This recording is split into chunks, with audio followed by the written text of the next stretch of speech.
кыздар, урматтуу телекөрүүчүлөр, эфирде Улутман. Бүгүнкү темабыз келечекке сапар.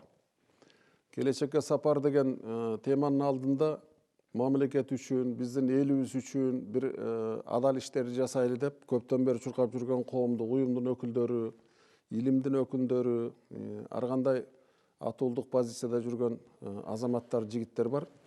Жайында Ысык көлдө өткөн бир конференцияда дагы бул тема көтөрүлгөн жана мамлекет тарабынан колдоого алынат деп чечим кабыл алынган ошондо.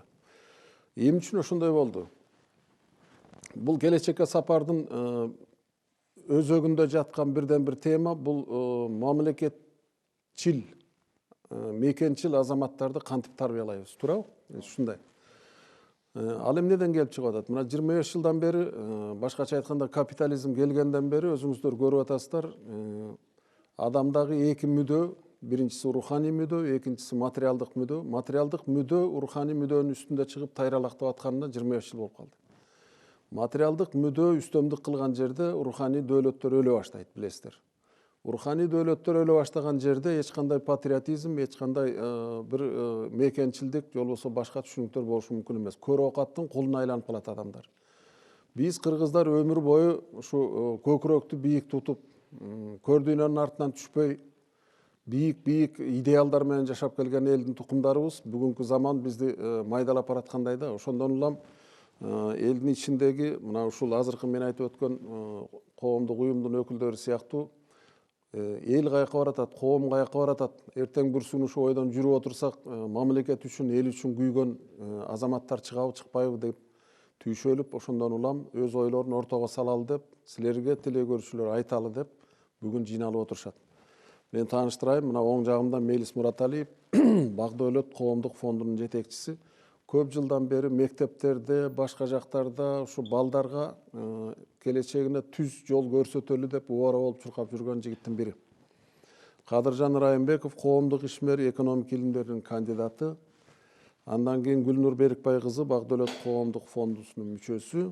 Сол жагымда Улан Капаров, жеке ишкер, Султан Шадиев, жеке ишкер, жана Нурай Айдаралиева. Кыргыз Республикасынын президентине караштуу мамлекеттик башкаруу академиясынын магистри, мамлекеттик кызматчы. Кош келиңиздер. Анда ушул көп жылдан бери ушул идеялардын баарын көтөрүп жүргөн Мелис мырзага сөз берелик. Негизги максатыбыз бул эл жерге кызмат кылган адамдарды калыптоо, өстүрүү. Мына ошого кененирээк токтолуп, ушунун тегерегинде сөз кылып, кызмат деген эмне дегиле, элге жерге кызмат кылуу бүгүнкү күндө кандай акыбалда, мурдагындай эле деген нерселерди салыштыруу менен биз бүгүнкү күнгө баягы тыянактуу бир бүтүмдүү бир нерселерге келсекпи деген бир ниет менен чогулуп атабыз. Мына сиз баса белгилеп кеттиңиз, эгемендүүлүктү алгандан бери биз баягы өзүбүзгө ээ болдук. Өзүбүздүн туубузду көтөрүп, Бириккен Улуттар уюмунун мүчөсү болуп, башкалар менен тең ата болгондон баштап эле, бирок ошол эркиндикти биз туура нукка салып жөндөй алдыкпы? Өзүбүздү туура башкарып атабызбы? Туура жолго салындыкпы деген чоң суроолор ушул күнгө чейин татыктуу жооп таппай атат да ошол суроолоргочу. Анан ошондон улам биз дагы көп жылдан бери ушул багытта иликтеп, изилдеп, өзүбүз колдон келген чакан долбоорлорду ишке ашырып, ушу канткенде биз өзүбүздүн улуттук баалуулуктарыбызды, дөөлөт мурастарыбызды, тамырдан келаткан биздин байлыгыбыздын негизинде өзүбүздүн жолубузга түшөбүз. Ага эмне себеп? Кандай негиздер бар? Кандай өзгөчөлүктөр бар? Эмнеге көңүл буруш керек деген нерсеге такалдык да. Анан ушу эгемендүүлүктү алгандан берки 25 жылдын ичинде биз мындай бир иликтөө салып, катмар боюнча, тармак боюнча, коомдогу ар кандай жагдайларда, учурларда эмне маселе, кандай көйгөй, кандай көрүнүш чыгып атат, ошонун баарынын себеби эмнеден деп ушундай бир иликтөө салып, бир топ бир нече айдын ичинде иштеп, анан бир жооп таптык да, жагдайды аныктап. Анан биз ушу долбоордун негизги максаты деп ушу эл жерге кызмат кылган адамдарды калыптайбыз деп өзүбүзгө максат койдук. Себеби биздин түшүнүгүбүздө бүгүнкү күнү ушул элге кызмат кылуу, мекенге кызмат кылуу бир мындай баага жетпей атат да, баягы көкүрөгүбүзгө толбой атат дегендейчи. Салыштырып көрсөк, Кыргызда илгери элге жерге кызмат кылган, төбөсү көрүнгөн, тарыхта алтын тамга менен калган бир топ инсандарыбыз бар экен. Керек болсо дүйнө маданиятына, дүйнө цивилизациясына өзүнүн салымын кошкон кыргыздын инсандары көп экен. Анын эми аркыларын айтпай, бул беркиле мисалы салыштыра келсек, мына Советтер Союзу жаңы түптөлүп атканда ошондо кыргыздын мамлекеттүүлүгүнүн түбүн түптөгөндөрдүн бири Жусуп Абдрахмановду мисалы. Булардын кылган кызматы кандай эле?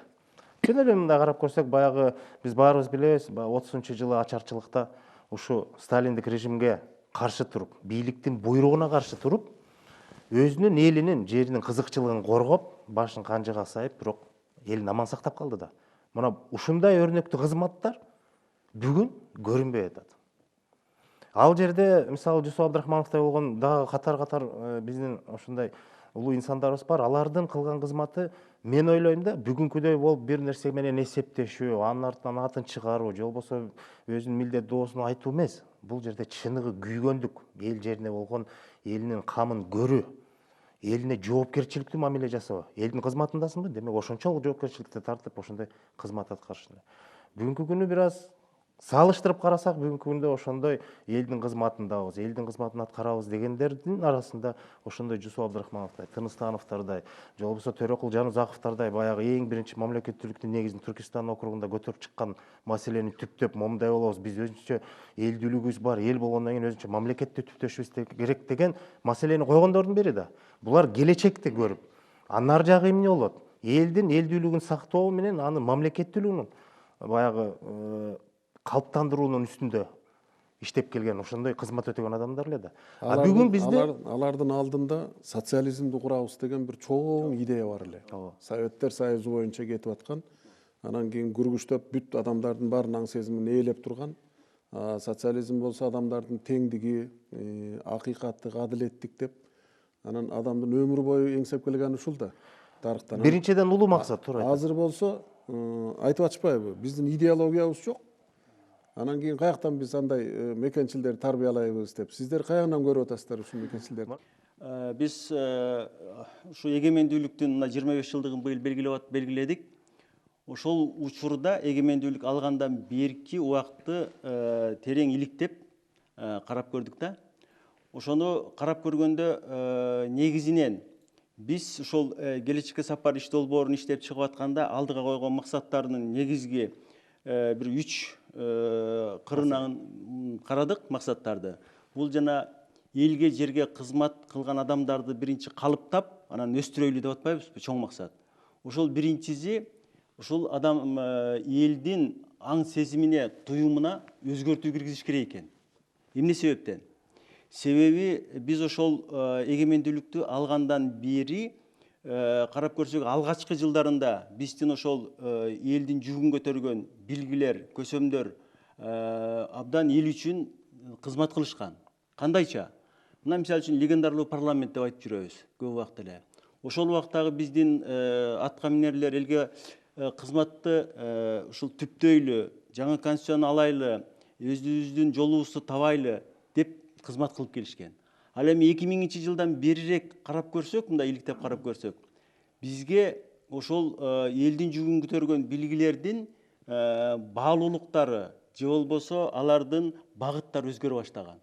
Мисалы үчүн жеке кызыкчылыкты жалпы элдик кызыкчылыктан, мамлекеттин кызыкчылыгынан өйдө кое баштаган.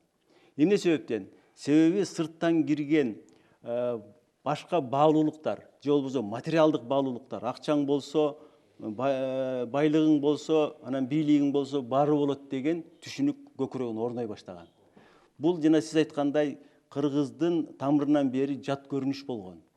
Мына ошол себептен биздин андан берирээк мына учурга карап көрсөк, ушул жагыбыз үстөмдүк кылып, элге жерге кызмат кылайлы деген адамдардын мындай баалуулуктары, багыттары өзгөрүп, кызмат багыты дагы башкача болуп баратат. Ошол себептен мына биздин бул келечекке сапар деген долбоордун бирден бир ошол максаты элге жерге кызмат кыла турган адамдардын аң сезимин, туюмун өзгөртүп, элге буруш керек. Себеби алар ошол үчүн жаралган.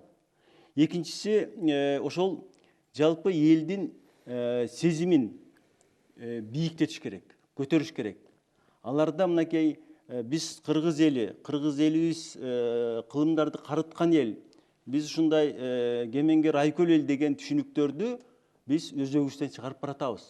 биз байкушпуз да, биз деген артта калган элбиз да деген түшүнүктөр орун алып баратат. Биз ошол сезимин ойготуп алышыбыз керек болуп атат. Андан кийин сезимин ойготуп, аң сезимин буруп алгандан кийин анан эл жерге кызмат кыл деп талап кылыш керек болуп атат.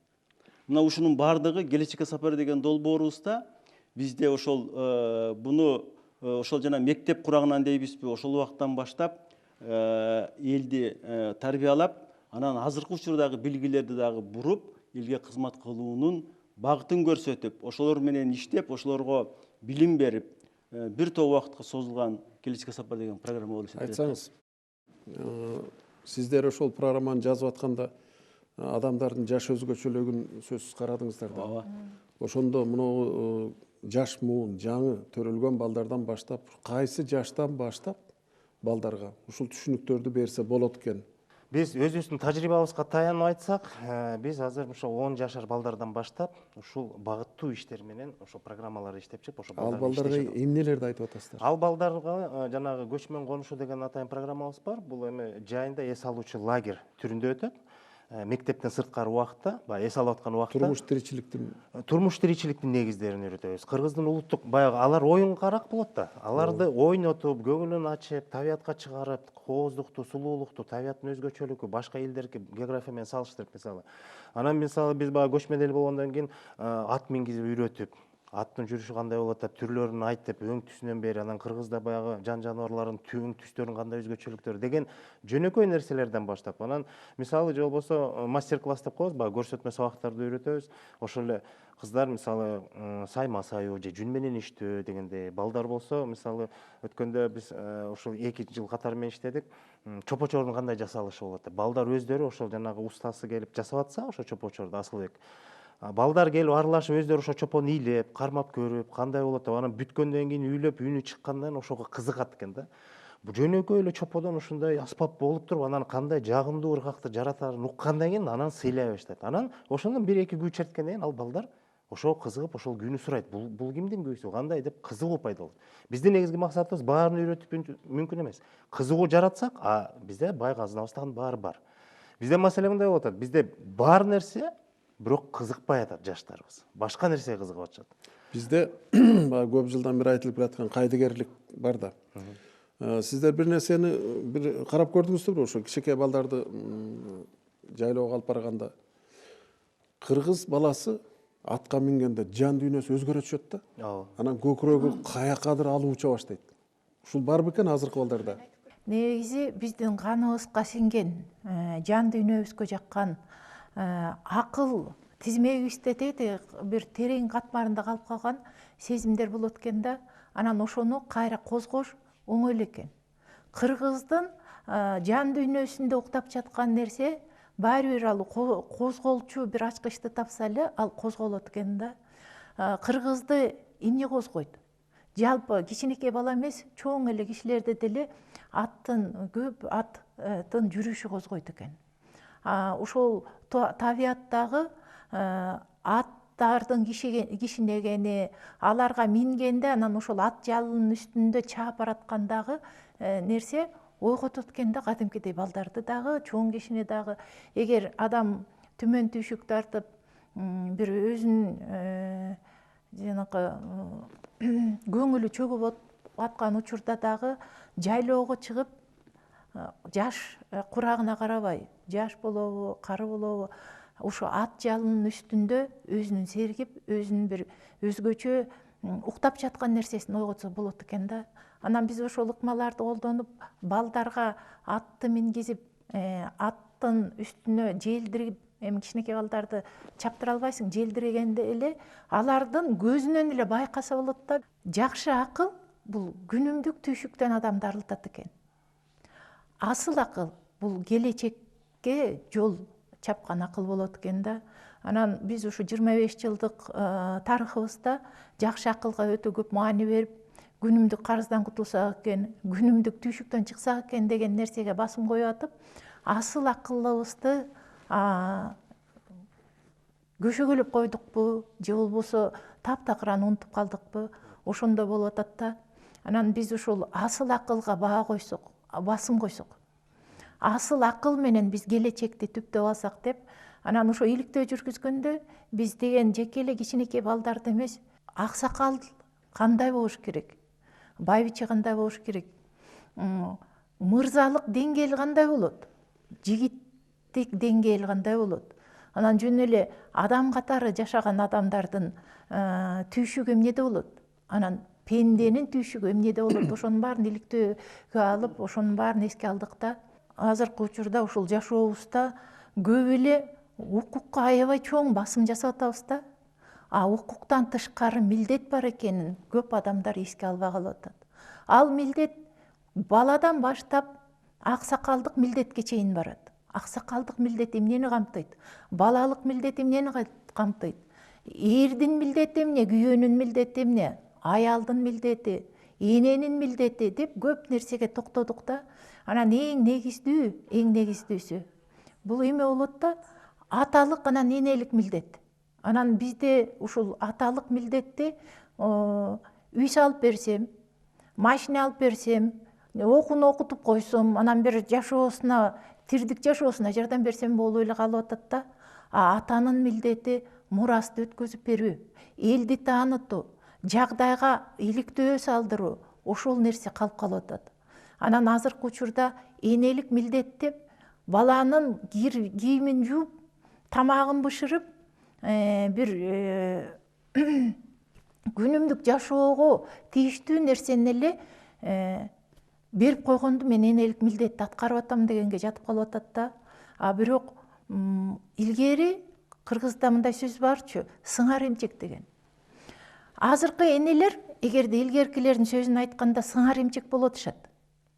Сыңар эмчек деп эмнени айтат? Азыркы жаштар түшүнсүн деп, бир эмчегинен сүт чыгат, бир эмчегинен сүт чыкпайт. Анан бул жашоодо тамак бар, анан азык бар. Тамак күнүмдүк, а азык түбөлүк эмес, жашоонун бүт баарына. Жан дүйнө азыгы болот, сезим азыгы болот, акылдын азыгы болот. Анан ошонун баары эне сүтү менен берилет да. Тарбия менен берилет, ата эненин тарбиясы менен берилет. Анан ушул жакта биз келечекке сапардагы жанагы төрөлө элек баладан баштап күнү бүткөн адамдардын эмеге чейин бар. Себеби ар бирөөнүн милдетине токтоп атабыз. Кыргызда деген аксакалдын улгайган кишинин дагы эгерде эркек болсо 3 сапатка бөлүнөт да. Бирөө аксакал. Аксакал насааты, оозунда насааты бар, айтчу акылы бар, берчү батасы бар кишини илгери аксакал дечү. Азыр аксакал өстүргөндүн баарын эле аксакал деп коюп атышат. Андан кийинки сабышка ал балдарына өзүнүн чөйрөсүнө, кичинекей чөйрөсүнө сөзү өтүмдүү, кеби нускалуу болгон киши абышка. Анан чал деген бар. Алар өз баласына сөзү өтүмсүз. Кылык жоругу элди жиннет эт да. Биздин бир таанышыбыз бир жолу айтып берди да. Кичекей балам эшикке чыгып эле таяк жеп келет дейт. Чыгып эле таяк жеп келет дейт. Анан айлам кетти дейт таза. Ой, сен кол бутуң барбы, мушташпайсыңбы? Сен дагы дейм дейт, болбойт, кайра эле таяк жеп келет. Анан бир күнү отуруп алгандан кийин Манас айтып бердим дейт. Манастын бала чагын айтып бердим дейт да. Мана ушинтип бул баатыр болгон, сен ошол баатырдын тукумусуң. Анан сени кантип Манастын тукуму деп айтабыз? Күнүгө эле мурдуңан кан агып эле таяк жеп атсаң. А мону көрдүңбү канча кишини сабап атат 12 жашында. Деп баарын акырындап айтып аткан, анан ошо баланын көкүрөгүндө дейт, кадимкидей бир дух пайда болду дейт да. Анан бир күн өттү, 2 күн өттү, кайра кайталап, анан сурайт дейт, тигил эмне кылчу эле кичекейинде, бул эмне кылчу эле, сүйүндүм дейт сурай баштаганда. Анан баарын айтып берип, андан башка мисалдардын да көбүн айткандан кийин анан бир күн чыгып алып тарсылдашып мушташып атат дейт балам. Балкондон ошону карап туруп көзүмө жаш тегеренип кетти дейт. Бул баланын көкүрөгүнө кантсе да ошол жанагы айткан эпостигинин баары кичинекей бир кайрат пайда кылган экен. Анан ошондон улам ойлойм да, мына балдарга мисалы үчүн биз азыр баарын эртең менен кечке чейин эле математиканы, геометрияны, физиканы мээсине куюп атпайбызбы, химияны. Бирок бул нерселер эчким айткан жок да муну. Тарых десе мисалы үчүн баланча өлкө болгон, терде болгон, берде болгон, баланча эл мындай болгон деп атабыз. Бул боюнча сабактар жок өзүнчө. Ошол эле Жусуп Абдрахманов Ташкент средас бюрого барганда буудай боюнча жанагы Москванын өкүлү менен кандай сүйлөшкөн.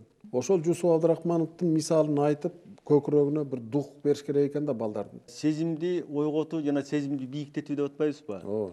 Бул чындап эле ошол көбүнчөсү бул өспүрүмдөргө өтө маанилүү экен да. Биздин мынакей буга чейинки 4 жылдан бери, 5 жылдан бери окуучулар менен иштеп келип аткан тажрыйбабызга таянсак, биз ишенимдүү түрдө азыр айта алабыз. Мына бул келечекке сапар деген долбоорго толук ушуну камтып, биз ошол келечекке кызмат кыла турган, эл жерге кызмат кыла тургандардын сезимин ойготуу.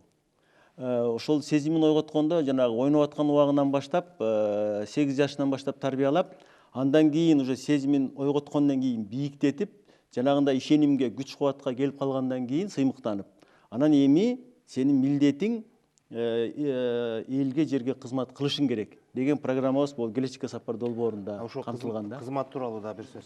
Мындай жана сиз айткандай биз кичинекей балдардан, өспүрүмдөрдөн, мектептин бүтүрүүчүлөрү, вуздагы студенттер менен да иштейбиз. Андан бир аз курагы дагы жогору болгон ар кандай тармактагы топторго ошондой билим берүүчү атайын программабыз бар. Ошол жерде мисалы кызматка келгенде биз азыр бизде мындай аң сезим калыптанып калганда, жеке кызыкчылык биринчи орунда болгондуктан адам жеке өзүнө кылган кызматты көбүрөөк кылат дагы, ошол менен чектелип атат. Элге кызмат кылуу деген нерсе бир кайсы бир эми мисалы айлык маяны алып бир кызмат орунга алып отуруп, ошондон бир иш кылса, калыпка салынган жумушту ошону кызмат деп эсептешет да. А биз балдарга мынтип түшүндүрөбүз, жөнөкөй мисалдар менен. Кызмат деп мисалы элге кызмат деген нерсе жөнөкөй айылдык турмушту эгер мисалга алсак, ошо өспүрүм балдардын курагынан эле башталат. Мисалы жаман жакшылыкта, той аштарда, бирөөнүн үйүндө той болуп атса же жаманчылык болуп калса, бүт ошол айылдын ынтымагы деген түшүнүк бар бизде. Жаш келин, кыз келиндер келет өзүнчө, келиндер өзүнүн кызматы бар, алар жасайт. Ал жерден айлык маяна сурабайт. Бул акылга мындай калыптанып сиңип калган нерсе да. Бул деген менин парызым деп келип аткарат. Кой, бул жака биздин айылга ушундай болуп аткан, же той болсо ошонун жакшылыгын бөлүшүп, ага жардамдашып бүт кызматын кылып берет. Жигиттер болсо өзүн малды союп, тентипинди тейлеп, коноктосуп дегендей. Бул ушунун эле өзү элге кызмат деп түшүндүрүлөт да. Анан ошентип жогорулап отуруп, анан ушул нерсени анан кийин мисалы колунан келип бир илимдүү, билимдүү болуп, колунан келе тургандай мындай бир аркасынан ээлечти бир белгилик мырзалык сапатка жеткенден кийин ал нерсе да элге мындай эл менен эсептешип, соодашпай туруп, чын жүрөктөн ошентип арнаганда жана Жусуп Абдрахмановдор деп ошону түшүндүргөндө, ошону менен аң сезимде бул баягы эл менен мен бир бүтүнбүз деген аң сезим калыптанат да.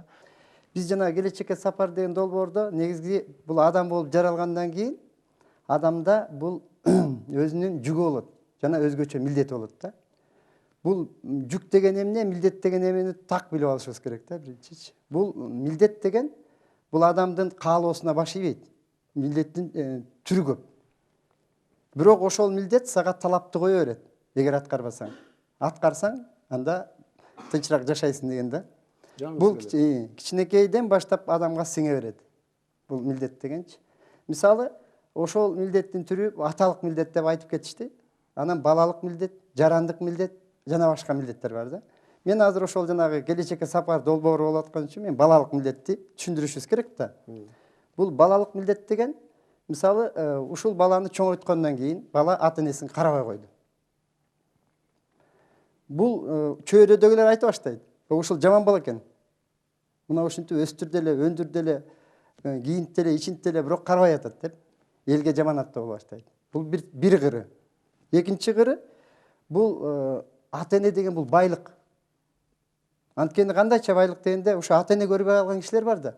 Мен ата-энем болсо ушундай багат элем го деп. Ошо байлыкты көрбөй атканы бул Кудайга жакпаган иш болуп атат да.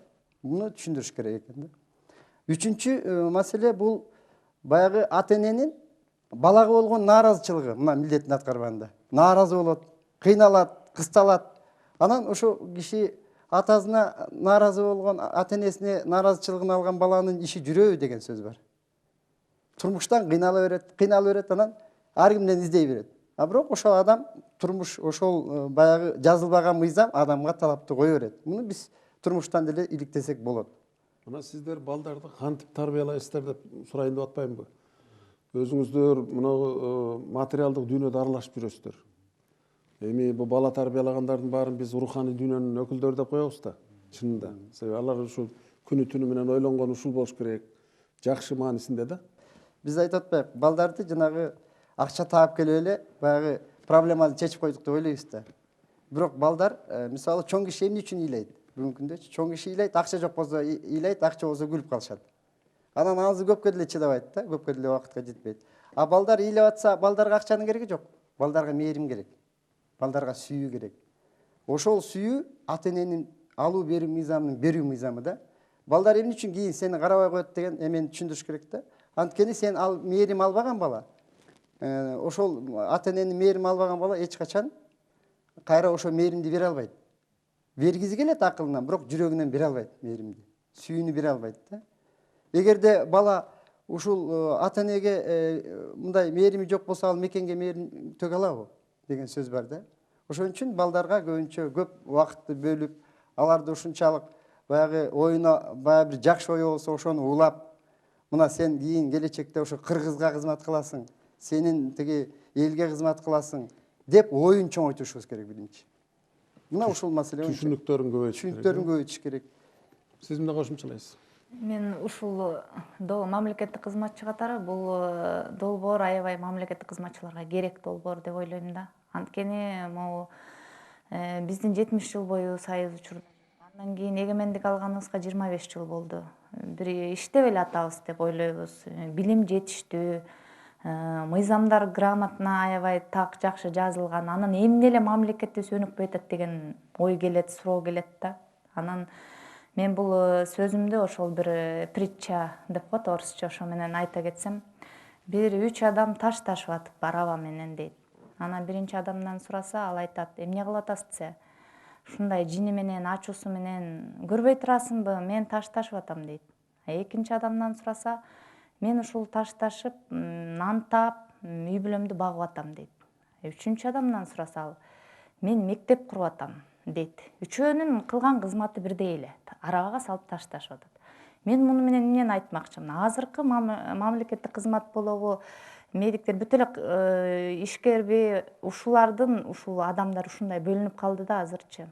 Жанагы күнүмдүк кагаздар, күнүмдүк эмне кылып атканын өздөрү деле билбейт. Баягы катка жооп берип коюшат. Ушундай адамдар бар, жанагыдай тажатмай ушул айлык эле иштей беребизби деп деген катмар бар. Экинчи катмар бар, ал жерде кайсы жерден акча таба калсам, кандай үй молжалап алып, үй бүлөмдү баксам, тиги азгырыктарга асылып ушинтсем деген. Үчүнчү катмардагы адам ошол ал стратегиялык максат койду. Анын милдети ошол мектепти куруп, ошол мектептен биздин урпактарыбыз билим алып, келечекке сапарды түзүп, жакшы билим алып, кызмат кылыш керек. Мына ошондой адамдар көп болуш керек бизде мамлекеттик кызматта. Жана эгер сен ошол стратегиялык планды койдуң, ошого жетем деп багытталдың, идеология деп атпайсызбы? Анда Кудай Таалам өзү эле ошол сен үй бүлөң да ток болот, айлана чөйрөңдөгү адамдар дагы тоскоолдуктар болбойт, ошол жол менен кетесиң. Биз ошондо багыт алышыбыз керек да, анан кичинде багыттан тайып калат экенбиз. Жеке эле 10 жаштан эмес бул. Ушул билимди алсаң, бул билимди тереңдеп алсаң, сен эне катары мен айтат элем, ушу боюңда бар кезден баштап, мисалы Кытайлар ушу Кытайдын музыкасын коюп, ошо менен философиясы менен тарбиялайт экен да. Бизде ошондой болгон эмеспи? Болгон да бизде дагы энелер беши кырын ырдаган. Ошол нерсени унутуп калдык да. Жумуш, ана мындай деп эмне жумуш жасап атканын өздөрү деле билбейт.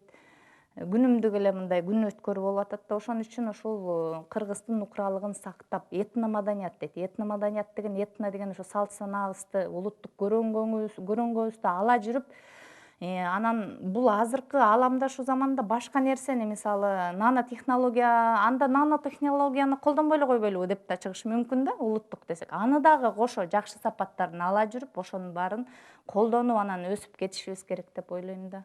Туура. Мына балдарга го эми мисалы сиздердин программа Кудай буруп ишке ашып кетсе, мектептерге кирип кетсе, демек балдарга айтылчу нерсе айтыла баштайт.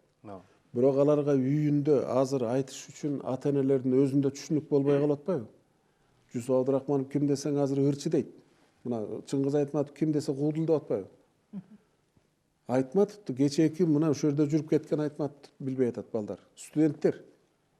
Ошол жана өзүбүздүн ата тектен келаткан салттуу билим дейбизби, баягы дөөлөт мурастарыбызга кайдыгер мамиле, туура эмес мамиледен улам ошол келип атат. Анан сиз жана бир суроо узаттыңыз эле, ошого кошумча айткым келип атат. Балдарды кантип ушул тарбиялайбыз деп атпайсызбы? Биз мисалы балдарга ошондой ар кандай ыкмада негизги оюбуз мындай да, бул жүрөгүнө жеткизсек, андан ары адам өзү тандайт. Мен бул жолду тандаймын же бул жолду.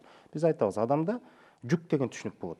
Аны жүк деп мындай көзгө көрүнгөн нерсени түшүнбөгүлө. Мисалы деп түшүндүрөбүз да, элге кызмат кылсаң, бул элдин жүгүн көтөрүү деген сөз.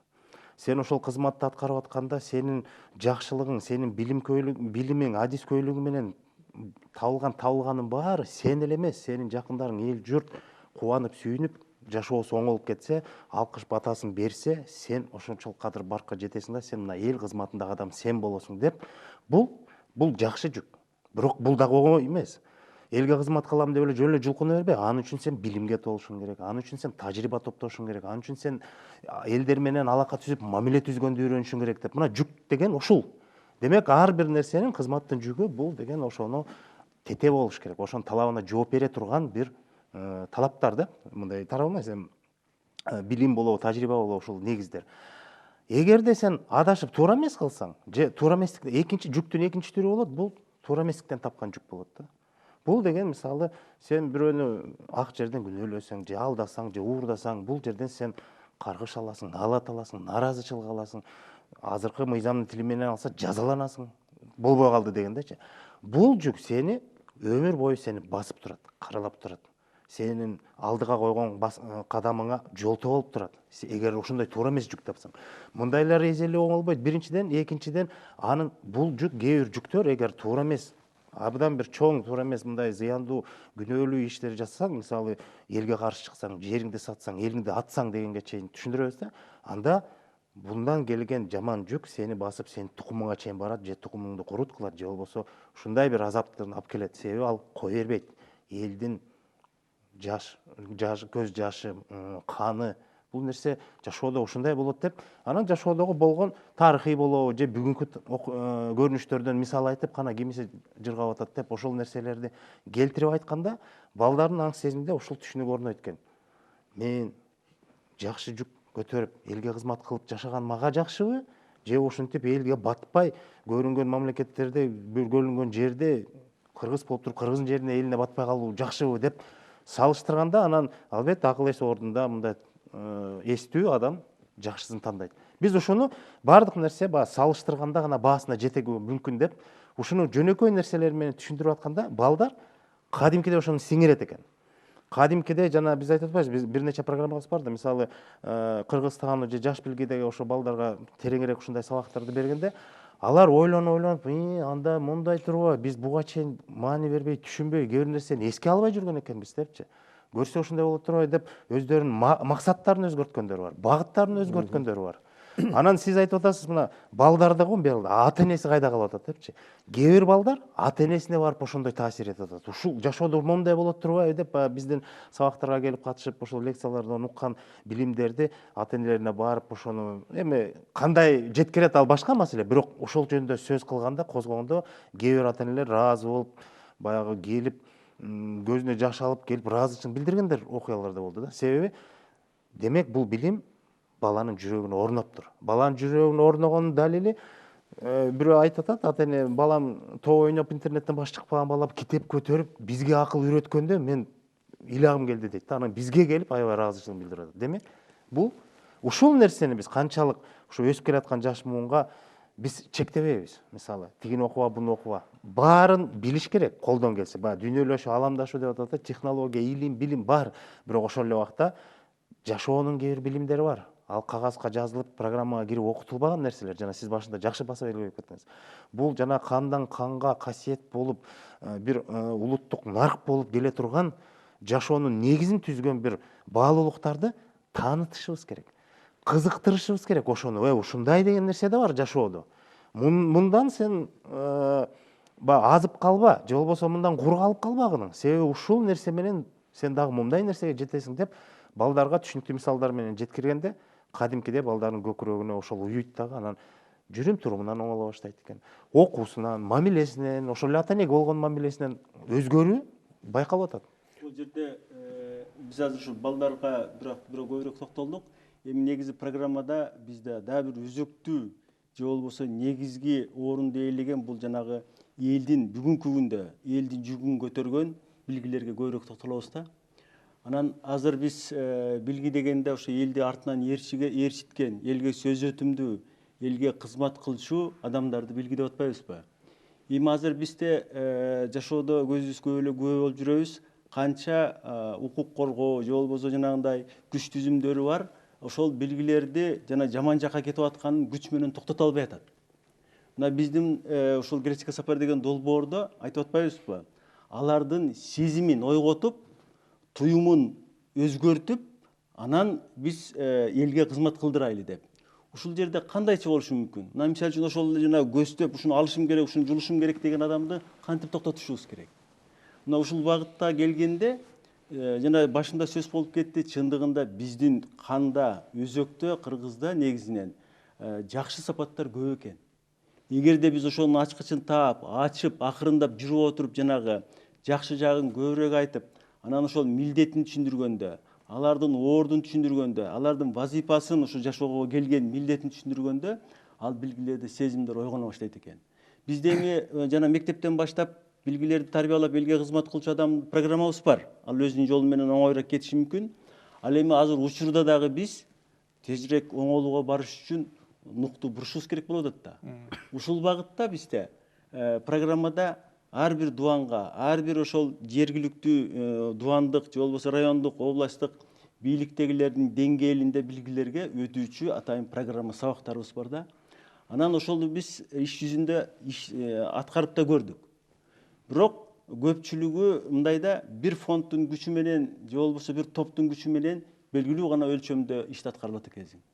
Анан биз эми муну кайра айтып атканыбыз, чындыгында эгерде көңүл бөлүп, үңүлүп, ушул багытты мамлекеттик деңгээлде эгерде алып чыга турган болсок, эгерде биз ушуну чындап эле бир отуруп алып туруп топ билгилер, кана эмне экен, эмне мындай бир таасирлүү нерсеси бар, кандай бар деп иликтеп тактап туруп, бардык программаны жолго салып туруп чогуу иштесек, бул жалпы элге жанагы элдерди кызмат кылдырууга буручу нук дегенди айтып. Сиздер Билим берүү министрлигине сунуш кылып көрдүңөр да бул программаны. Алардан эмне деген жооп алдыңар?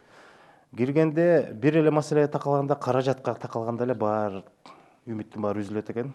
Себеби бул нерсени ишке ашырыш үчүн биринчиден алар баягы бир калыптагы бир түшүнүктөр менен эсептегени бир чети туура го дейм мен делечи. Себеби бул министрлик дегенде бул системалуу түрдө да. Анан биз долбоор катары дедик да, мондай программалар бар. Анан алар илим катары кабылдап, аны эмне жөнүндө айтасыңар десе, биз салт жөнүндө айтабыз. Анда буга тиешеси бар экен, бул адеп сабагы бар бизде дейт.